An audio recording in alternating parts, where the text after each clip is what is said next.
Tompíts le, kérlek! Nem van tompítva. Hagyj játszom már végig. Ez ment óráról órára mindig. Hiszem el, hogy nem lehet 2 percre itt hagyni veled azt a gyereket. Itt lehet hagyni, hogyha normális. De hogyha az első mozdulat, hogy üdvözlésképpen fejbe bassza a másikat a szék lábbal. Nehogy már ezt is toleráljuk. És akkor meg kell nyomorítani. Nem összekedjetek, mindenkinek igaza van. Minek vagyunk mi még együtt? Nem tudom. Kimész?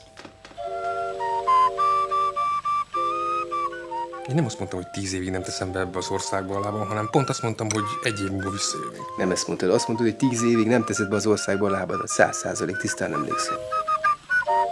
Laura, van itt egy zongora, nem próbálod ki? Már láttam, nagyon szar. Azért nem semmi, lehet egy ekkora lakást kifűteni.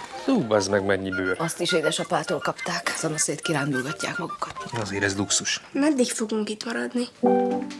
Nem nagyon vannak barátaink. Nekünk ti vagytok a példa. Meddig akarnak maradni? Nem tudják. Én tudom, hogy mi a ti szemetekben csak ilyen kis senkik vagyunk, és lenéztek bennünket, mert mi nem vagyunk, mit tudom én, milyen nagy emberek, mint ti. Hozzá már apádnak egy sört, légy szíves. Milyen mosolyogsz? Figyelj, csak nem látod azt a borítékot? De nincs meg. Kedves királyok és királynők, az előadás rövidesen elkezdődik.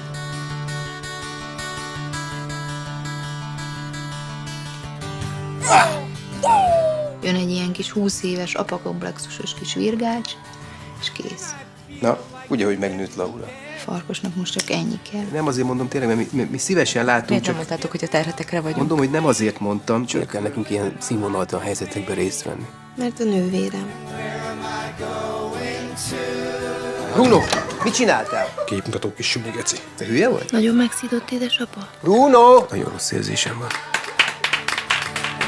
Az előadás címe